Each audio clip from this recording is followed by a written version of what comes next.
Shalom, family. Tonight we're going to be taking a look at Ruth, the Moabitess. Ruth lived during the period of Judges. The period of Judges extended from 1150 BC to 1025 BC. The name Ruth is a Hebrew name that was derived from the Hebrew word re'ut, meaning friend or friendship in the Hebrew tongue. This is the love story of Ruth and Boaz, son of Salmon and Rechab. Ruth 1 through 4.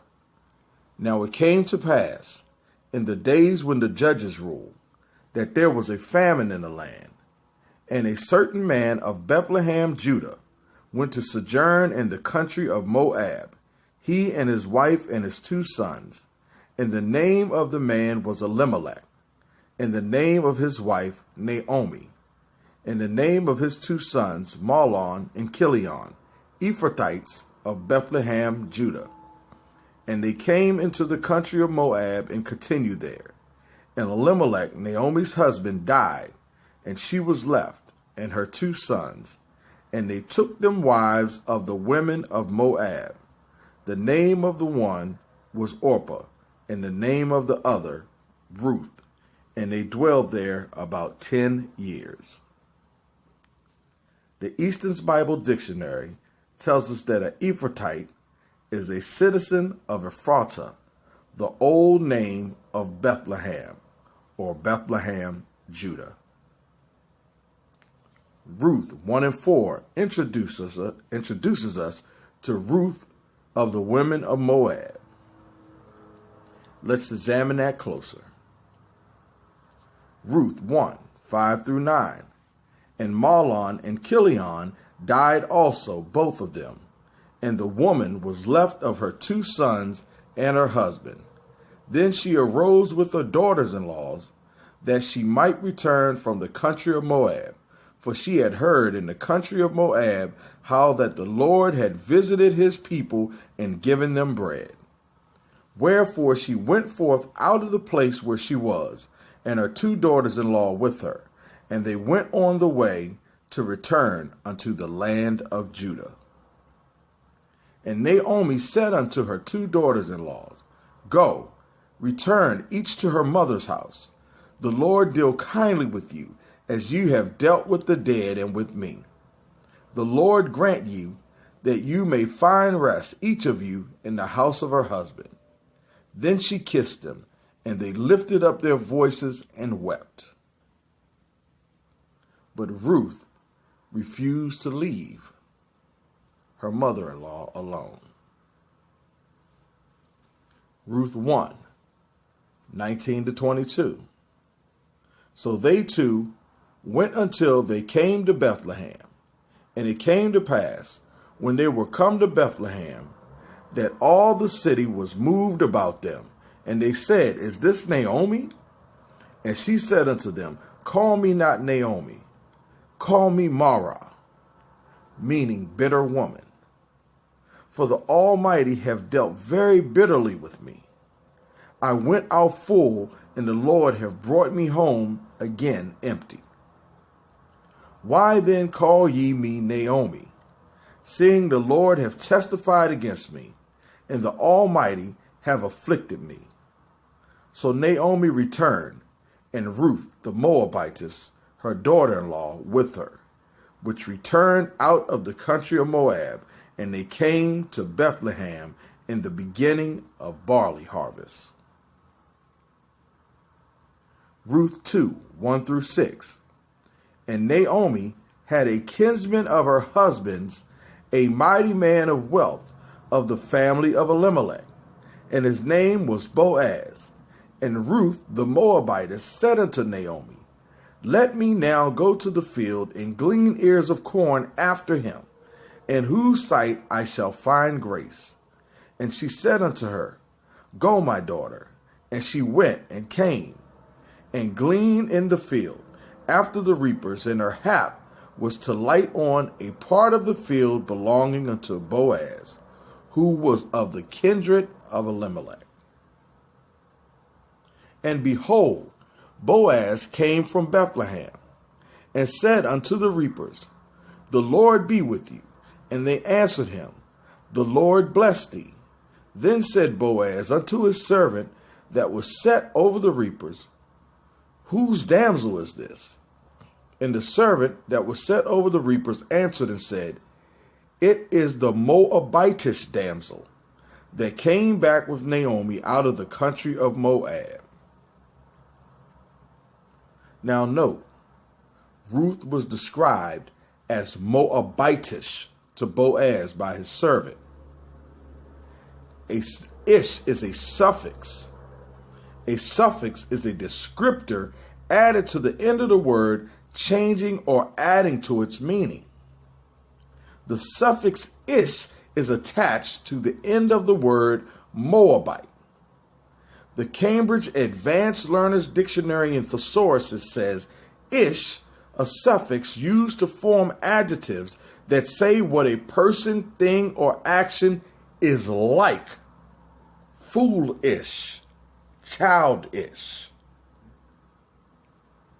The Cambridge English Dictionary says, ish, a suffix, quite, used to form adjectives to give the meaning to some degree, fairly. He had a sort of reddish beard. She was oldish, about 60, I'd say. We'll start at 7-ish, about 7 o'clock. Moabitish, meaning to some degree or like a Moabite. The same way in Acts 24, Drusilla, the wife of Felix, is called a Jewess. But Drusilla was the daughter of Herod Agrippa, the grandson of Herod, the great grandson by the way of his son Aristobulus IV, making her ethnically, an Edomite. Acts 24 and 24. And after certain days, when Felix came with his wife Drusilla, which was a Jewess, he sent for Paul and heard him concerning the faith in Christ. So although Drusilla was called a Jewess because of her location in Judea, she was actually an Edomite. But let's go further. Ruth 3, 1 and 2. Then Naomi, her mother-in-law, said unto her, My daughter, shall I not seek rest for thee, that it may be well with thee? And now is not Boaz our kindred, with whose maidens thou wast? Behold, he winnoweth barley tonight in the threshing floor. In the above passage, Naomi describes Boaz as our kindred. But let's keep reading. Ruth 3, 7 through 10. And when Boaz had eaten and drunk, and his heart was merry, he went to lie down at the end of the heap of corn. And she came softly and uncovered his feet and laid her down. And it came to pass at midnight that the man was afraid and turned himself. And behold, a woman lay at his feet. And he said, Who art thou? And she answered, I am Ruth, thy handmaid. Spread therefore thy skirt over thy handmaid, for thou art a near kinsman. And he said, Blessed be thou of the Lord, my daughter, for thou hast showed more kindness in the latter end than at the beginning, inasmuch as thou followest not young men, whether poor or rich. Ruth tells Boaz that he's a close relative. Ruth 3, 11 through 13. And now, my daughter, fear not, I will do to thee all that thou requirest, for all the city of my people doth know that thou art a virtuous woman. And now it is true that I am thy near kinsman, Howbeit, there is a kinsman nearer than I. Tarry this night, and it shall be in the morning, that if he will perform unto thee the part of a kinsman, well, let him do the kinsman part. But if he will not do the part of a kinsman to thee, then I will do the part of a kinsman to thee. As the Lord liveth, lie down until morning. So Boaz acknowledges their kinship, as well as Ruth's reputation as a virtuous woman. The Webster's American Dictionary of the English Language of 1828 says virtuous means morally good, acting in conformity to the moral law, practicing the moral duties and abstaining from vice as a virtuous man, being in conformity to the moral or divine law as a virtuous action, a virtuous life. Virtuousness is defined as being in conformity to the moral and divine law. The kinsman part that Boaz is referring to is called the kinsman redeemer. Deuteronomy 25, 5 and 6. If brethren dwell together, and one of them die, and have no child, the wife of the dead shall not marry without unto a stranger. Her husband's brother shall go in unto her, and take her to him to wife, and perform the duty of an husband's brother unto her. And it shall be that the firstborn which she beareth shall succeed in the name of his brother which is dead, that his name be not put out of Israel. A clause in the law of the kinsman redeemer stipulates that Ruth may not marry outside of the family. Now, of course, Ruth's husband Mahlon and his brother both died. So she is seeking the nearest relative to perform the role of the kinsman redeemer. Now, let's look at the word kinsman in the Hebrew language. Strong's H4130 says moda'ath means a kindred or kinship. In the Greek tongue, Strong's G54 and 43, phule, says a clan or tribe or race of people, a race, lineage, the descendants of a common ancestor, like the progeny springing forth from Jacob, Israel. Let's revisit Ruth 3 and 9. And he said, Who art thou? And she answered, I am Ruth, thy handmaid. Spread therefore thy skirt over thy handmaid, for thou art a near kinsman. The KJV footnotes this text. The KJV footnotes this text with or one that have the right to redeem. Again, or one that have the right to redeem. In Boaz's acknowledgement of their family ties, he also said, It is true that I am your near kinsman. But there is a kinsman nearer than I. He continued, If he will perform unto you the part of the kinsman, well, let him do his kinsman part. But if he will not do the part of a kinsman to you, then will I do the part of kinsman to you. Ruth had land to be redeemed. Hence, she was seeking a redeemer. Now, let's look at Boaz's conversation with Ruth's closest kinsman. Ruth 4, 1 through 6. Then went Boaz up to the gate and sat him down there. And behold, the kinsman of whom Boaz spake came by, unto whom he said, Ho, such a one, turn aside, sit down here. And he turned aside and sat down. And he took 10 men of the elders of the city, and said, Sit ye down here. And they sat down.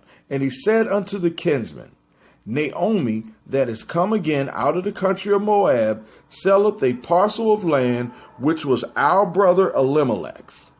And I thought to advertise thee, saying, Buy it before the inhabitants and before the elders of my people. If thou wilt redeem it, redeem it. But if thou wilt not redeem it, then tell me, that I may know, for there is none to redeem it beside thee, and I am after thee. And he said, I will redeem it. Then said Boaz, What day thou buyest the field of the land of the hand of Naomi, thou must buy it also of Ruth the Moabitess, the wife of the dead, to raise up the name of the dead upon his inheritance. And the kinsman said, I cannot redeem it for myself, lest I mar my own inheritance. Redeem thou my right to thyself, for I cannot redeem it.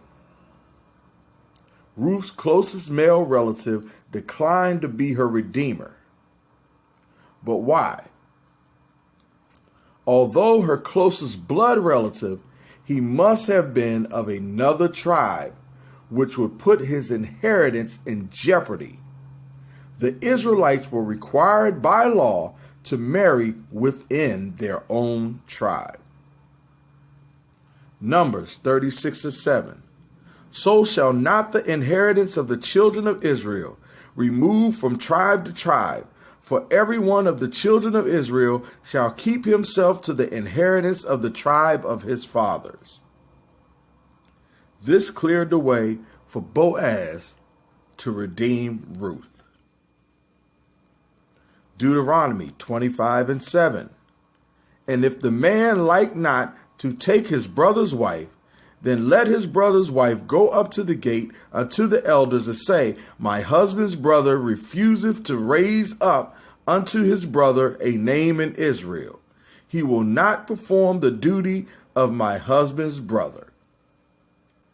So Boaz, being the next closest relative, performed the duty of the kinsman redeemer. The stipulations in the law is not only pointing to Ruth being a lineal Israelite, but also a lineal descendant of the tribe of Judah. How can I be certain? Tobit 4:12. Beware of all whoredom, my son, and chiefly take a wife of the seed of thy fathers, and take not a strange woman to wife which is not of thy father's tribe. For we are the children of the prophets, Noah, Abraham, Isaac, and Jacob. Remember, my son, that our fathers from the beginning, even that they all married wives of their own kindred, and were blessed in their children, and their seed shall inherit the land. With the extent that Boaz went in consulting with Ruth's closest relative to remain in subjection of the law, it is doubtful if he would have married a daughter of another tribe or another nation. The traditional religious narrative of this story is that Ruth became the first convert to Judaism, which didn't exist at this time, when she married Boaz. But too many passages in Torah contradict this account, coupled with the fact that Ruth's first husband, Mahlon, was also an Israelite from the tribe of Judah, from which she inherited land.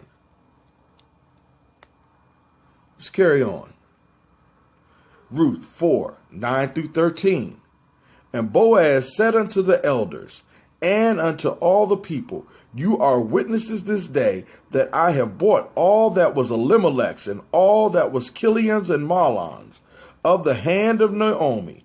Moreover, Ruth the Moabitess, the wife of Mahlon, have I purchased to be my wife, to raise up the name of the dead upon his inheritance, that the name of the dead be not cut off from among his brethren, and from the gate of his people. You are witnesses this day. And all the people that were in the gate and the elders said, We are witnesses. The Lord make the woman that is come into thy house like Rachel and like Leah, which two did build the house of Israel, and do thy worthily in Ephratah, and be famous in Bethlehem, and let thy house be like the house of Pharez, whom Tamar bare unto Judah, of the seed which the Lord shall give thee of this young woman. So Boaz took Ruth, and she was his wife, and when he went in unto her, the Lord gave her conception, and she bare a son. Ruth 4:17. And the woman, her neighbors, gave it a name, saying, There is a son born to Naomi, and they called his name Obed. He is the father of Jesse, the father of David. Knowing the intertribal marriage laws and its stipulations against marrying outside of your tribe or nation, the elders and all the people endorsed the marriage of Boaz and Ruth. They even took it a step further in comparing her to other esteemed women of Israel. Furthermore, the Most High blessed them with a child, Obed, the grandfather of David. Now, some theologians would challenge my assertions that Ruth was not a biological Moabite. But both the Torah and Tanakh explains why I first found a problem with the traditional narrative of this story. Deuteronomy 23:3-4. An Amorite or Moabite shall not enter into the congregation of the Lord, even to their 10th generation shall they not enter into the congregation of the Lord, because they met you not with bread and with water in the way when you came forth out of Egypt, and because they hired against thee Balaam the son of Beor of Pethor of Mesopotamia to curse thee. The children of Israel received this law on Mount Sinai around the 15th century BC. And nearly 1,000 years later, in 538 BC, upon leaving Babylon, Nehemiah read to the people. Nehemiah 13:1-2. On that day, they read in the book of Moses, in the audience of the people, and therein was found written, that the Ammonite and the Moabite should not come into the congregation of God forever, because they met not the children of Israel with bread and with water, but hired Balaam against them, that he should curse them. Howbeit our God turned the curse into a blessing.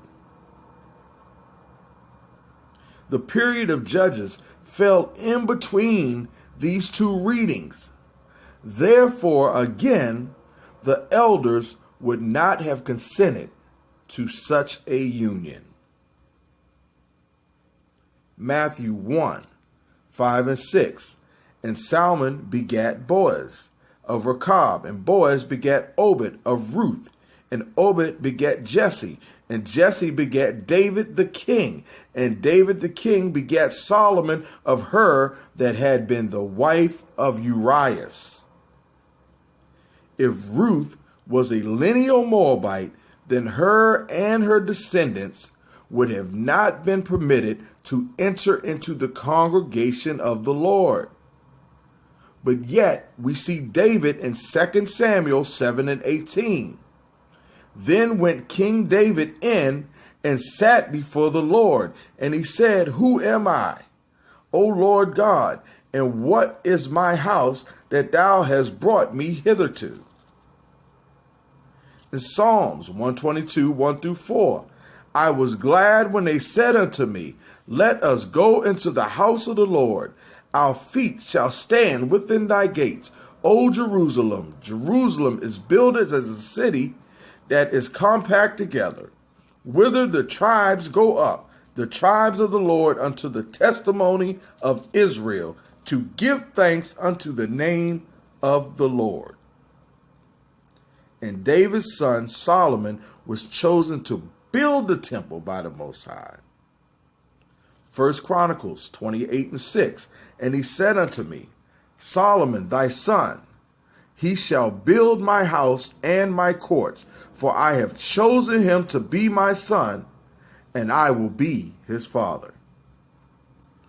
1 Kings 8:22 and 23. And Solomon stood before the altar of the Lord in the presence of all the congregation of Israel, and spread forth his hands toward heaven. And he said, Lord God of Israel, there is no God like thee in heaven above or on earth beneath, who keepeth covenant and mercy with thy servants that walk before thee with all their heart. This cuts the religious fables, because neither David or Solomon would not have been permitted by the elders to enter into the congregation. Deuteronomy 27:1. And Moses with the elders of Israel commanded the people, saying, keep all the commandments which I command you this day. The book of Ruth opens up. Ruth 1:1. Now it came to pass in the days when the judges ruled, that there was a famine in the land. Let's go to Torah to ascertain what occurred after the Israelites left Egypt on into the period of Judges. Numbers 21:21 to 31. And Israel sent messengers unto Sihon king of the Amorites, saying, let me pass through thy land. We will not turn into the fields or into the vineyards. We will not drink of the waters of the well, but we will go along by the king's highway until we pass thy borders. And Sihon would not suffer Israel to pass through his border. But Sihon gathered all his people together and went out against Israel into the wilderness. And he came to Jahaz, and he fought against Israel. And Israel smote him with the edge of the sword, and possessed his land from Arnar unto Jabbok, even unto the children of Ammon. For the border of the children of Ammon was strong, and Israel took all these cities, and Israel dwelt in all the cities of the Amorites, in Heshbon, and in all the villages thereof. For Heshbon was the city of Sihon, the king of the Amorites, who had fought against the former king of Moab, and taken all his land out of his hand, even unto Arnon. Wherefore they that spake in Proverbs say, come into Heshbon, let the city of Sihon be built and prepared, for there is a fire going out of Heshbon, a flame from the city of Sihon. It hath consumed Ar of Moab, and the lords of the high places in Arnon. Woe to thee, Moab! Thou art undone. O people of Chemosh, he hath given his sons that escaped and his daughters into captivity unto Sihon, the king of the Amorites. We have shot at them, and Heshbon is perished, even unto Dibon, and we have laid them waste, even unto Nephah, which reacheth unto Medeba. Thus Israel dwelt in the land of the Amorites. Sihon, king of the Amorites, conquered the land of Moab in the 15th century BC, taking all of their land. And he was ruling it when the Israelites entered into it after 40 years of wandering in the desert. Land plays a large role in the book of Ruth. Israel conquered Ammon after their Egyptian exile and took into their possession the land that Sihon, king of the Amorites, had conquered from the Moabites. This is part of the land that Moses distributed among the Israelites. Deuteronomy 29:7-8. And when you came unto this place, Sihon, the king of Heshbon, and Og, the king of Bashan, came out against us unto battle, and we smote them, and we took their land and gave it for an inheritance unto the Reubenites and the Gadites and unto the tribe of Manasseh. This was accomplished around 450 BC. Now, let's go to the book of Judges for a historical perspective of this period. Judges 3:12-30. And the children of Israel did evil again in the sight of the Lord, and the Lord strengthened Eglon, the king of Moab, against Israel, because they had done evil in the sight of the Lord. And he gathered unto him the children of Ammon and Amalek, and went and smote Israel, and possessed the city of palm trees, that's Jericho. So the children of Israel served Eglon, the king of Moab, 18 years. But when the children of Israel cried unto the Lord raised them up a deliverer, Ehud the son of Gera, a Benjamite, a man left-handed. And by him the children of Israel sent a present unto Eglon, the king of Moab. But Ehud made him a dagger, which had 2 edges of a cubit length, and he did gird it unto his raiment upon his right thigh. And he brought the present unto Eglon, king of Moab. And Eglon was a very fat man. And when he had made an end to offer the present, he sent away the people that bare the present. But he himself turned again from the quarries that were by Gilgal, and said, I have a secret errand unto thee, O king, who said, keep silence. And all that stood by him went out from him. And Ehud came unto him, and he was sitting in a summer parlor, which he had for himself alone. And Ehud said, I have a message from God unto thee. And he arose out of his seat, and Ehud put forth his left hand, and took the dagger from his right thigh, and thrust it into his belly. And the haft also went in after the blade, and the fat closed upon the blade, so that he could not draw the dagger out of his belly, and the dirt came out. Then Ehud went forth through the porch, and shut the doors of the parlor upon him, and locked them. When he was gone out, his servants came, and when they saw that, behold, the doors of the parlor were locked, they said, surely he covereth his feet in his summer chamber. And they tarried till they were ashamed. And behold, he opened not the doors of the parlor. Therefore they took a key and opened them. And behold, their Lord was fallen dead on the earth. And Ehud escaped while they tarried, and passed beyond the quarries, and escaped unto Sarath. And it came to pass, when he was come, that he blew a trumpet in the mountain of Ephraim, and the children of Israel went down with him from the mount, and he before them. And he said unto them, follow after me, for the Lord hath delivered your enemies, the Moabites, into your hands. And they went down after him, and took the fords of Jordan toward Moab, and suffered not a man to pass over. And they slew all of Moab. At that time, about 10,000 men, all lusty, and all men of valor, and there escaped not a man. So Moab was subdued that day under the hand of Israel, and the land had rest 80 years. During the period of Judges, Israel was still in possession of Moab all of but 18 years. Now, let's look at the duration of this period. 1 Kings 6:1. And it came to pass in the 480th year after the children of Israel were come out of the land of Egypt in the 4th year of Solomon's reign over Israel, in the month Ziph, which is the 2nd month, that he began to build the house of the Lord. Now, it said, the first king said it was the 480th year. Well, we just read that for 80 years that the land had rest.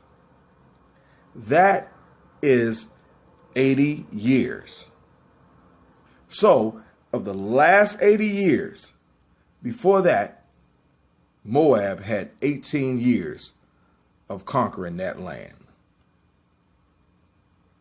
The International Standard Bible Encyclopedia of 1915 tells us the period of judges extends from the death of Joshua to the establishment of the monarchy. How long a time elapsed between these limits is a matter of a wide difference of opinion.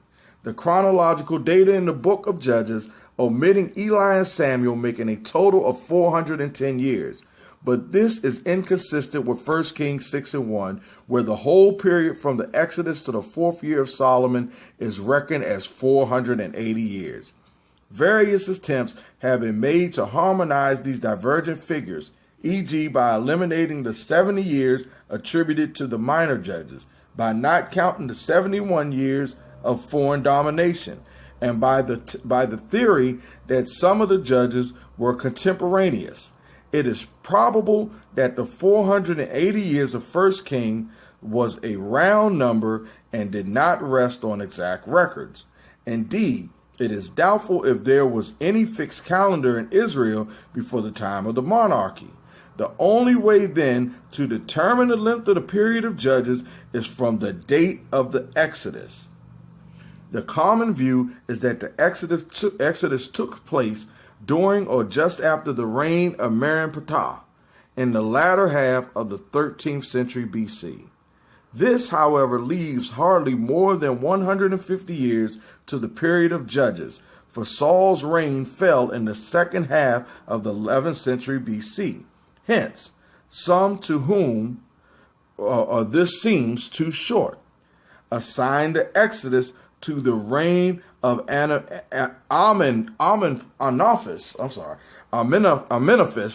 II, about 1450 BC.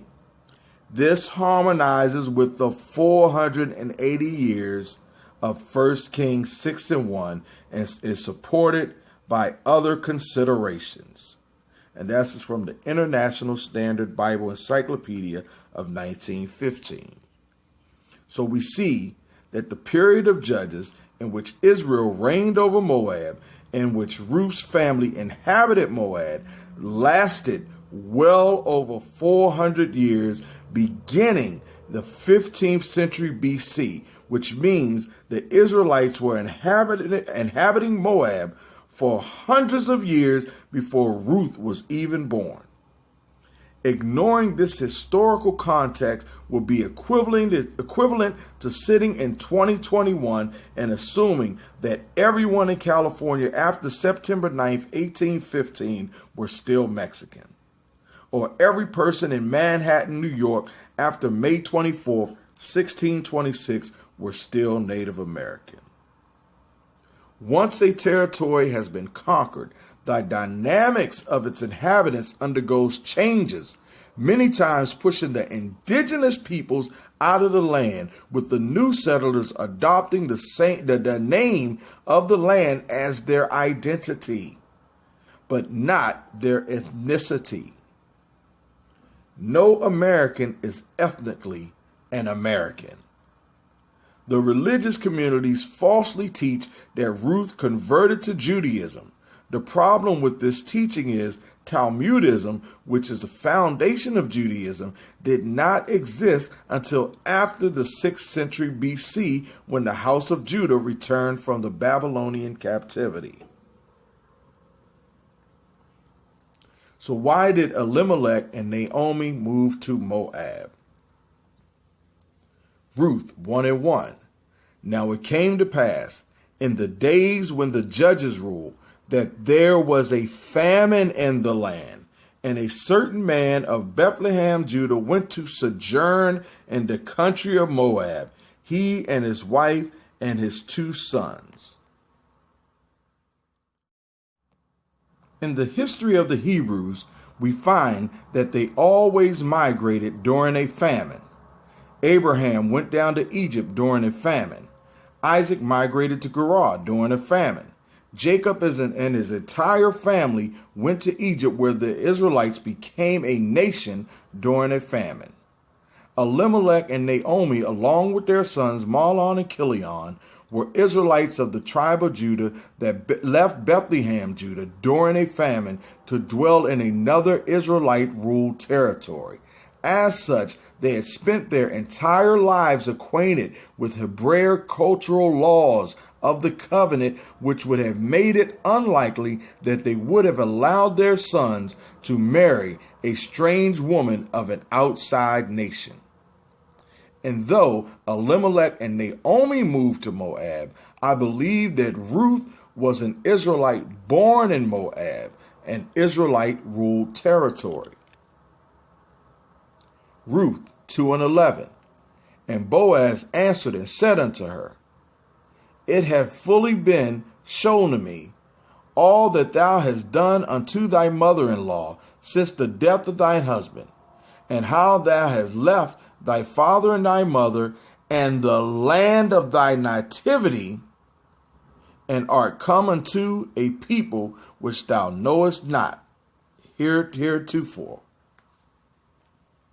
The Oxford Living Dictionary tells us that nativity is the occasion of a person's birth.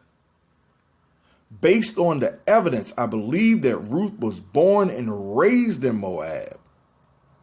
Sometime after settling in Canaan, her ancestral family moved to the land of Moab, which at this time was conquered and inhabited with Israelites. This would have been Ruth's first time coming to Judea. If my case wasn't strong enough, in the Torah, Genesis 19:30-38 tells us that Lot was the progenitor of 2 sons by his daughters. The firstborn called his name Moab. The same is the father of the Moabites. The younger was called Ben-Ammi.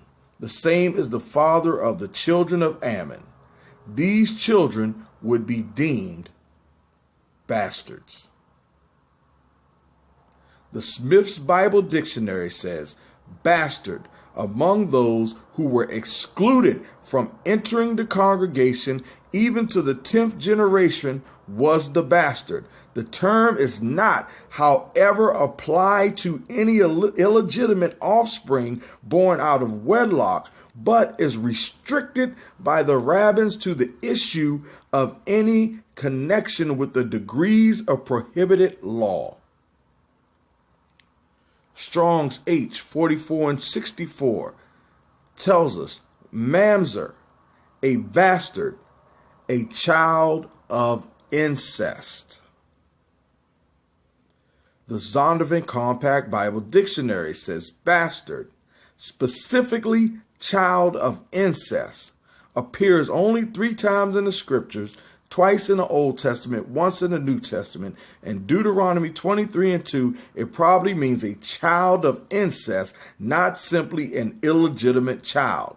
Such were excluded from the assembly of the Lord. Deuteronomy 23:2. A bastard shall not enter into the congregation of the Lord, even to his 10th generation shall he not enter into the congregation of the Lord. To be a lineal Moabite, Ruth would have been an offspring of Lot in one of his daughters' union, excluding her children from the assembly. Ruth 4:13 says that the Lord gave them conception. You see the problem? John 7:42. Have not the scriptures said, that Christ cometh of the seed of David, and out of the town of Bethlehem where David was? This would be a problem if she's a Moabite.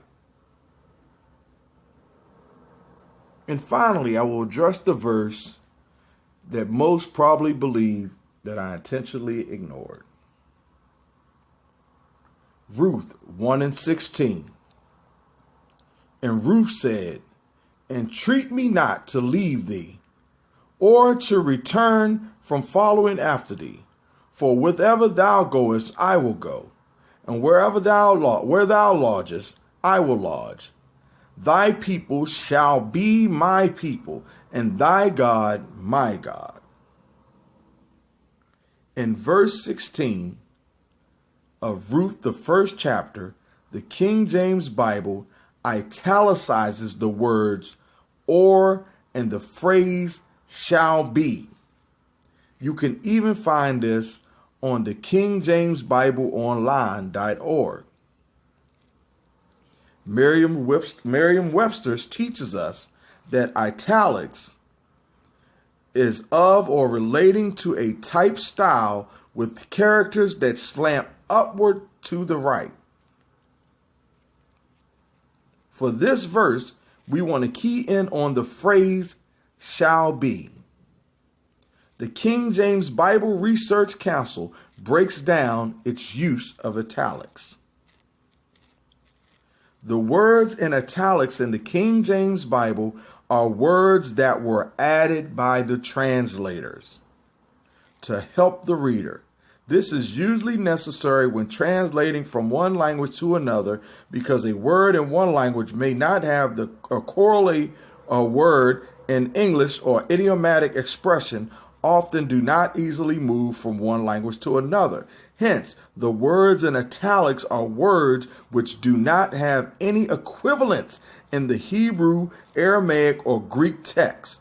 By adding these words, the translator's goal was to make the meaning of the sentence clearer and produce a more readable translation that read smoothly, yet was true to the original. However, to make sure that the reader understood that these words were not in the manuscripts, they set them in italics. In other words, it is not accurate that Ruth said, your people shall be my people, and your God my God. It was closer to your people, my people, your God, my God, which can bring a totally different interpretation of the text. So whether we use shall be or will be, it is an addendum to this text. So, why doesn't the Bible specify that Ruth was an Israelite? Although I believe many honorably reconcile Ruth being a Moabite as a way of erasing the stigma of racism through Christ, with all of the dismantling of the foundation set by Torah it does, this isn't the appropriate book for the doctrine of no respecters of persons. When reading the scriptures in its original language, we have to understand that the original target audience were aware of certain dynamics pertaining to the text that needed no explanation because they were familiar with the principles of Torah. Had the Israelites remained true to their covenant, they would have never been discontinued from their heritage, and this historical information would have been passed down orally. Now, here we are disconnected from significant cultural comprehension, journeying back over 3,000 years, attempting to bring a first-person narrative to a layman's perspective.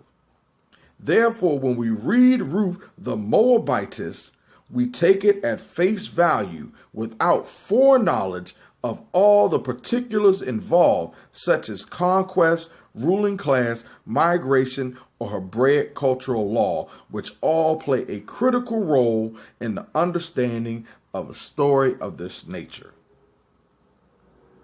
There are a few basic proofs of Ruth's nationality. The first being who inhabited the land of Moab during the period of her life, in which we prove that the Israelites inhabited Moab for hundreds of years before and after Ruth. The second being who had the legal right under the intermarriage tribal laws pertaining to who had the right to inherit it and redeem property. Third, the prohibition of Moabites to enter the assembly of God. And finally, the phrase shall be does not appear in the original manuscripts, potentially altering the interpretation of the text. Without this understanding, the book of Ruth is inharmonious with the volume of the book. My personal belief is the book of Ruth displays elegantly the importance of having a foundation in Torah, because not knowing the dynamics of the historical and cultural implications, you will be led to error. Ruth was an Israelite. Shalom.